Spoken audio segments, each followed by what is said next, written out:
Around the winter months, some of us start to sniffle and sneeze and have itchy eyes. We may think it's a common cold, but you could be experiencing symptoms of cedar fever. I spoke with Texas A&M Forest Service on how cedar fever develops and how it affects us.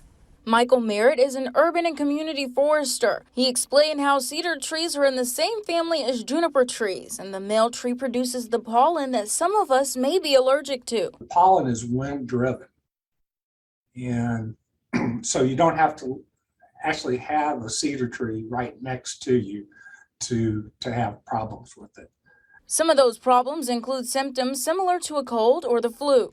You might think of a cold or flu. They cause itchy eyes, runny noses, nasal blockage, headaches, sore throats, when it gets really, really heavy.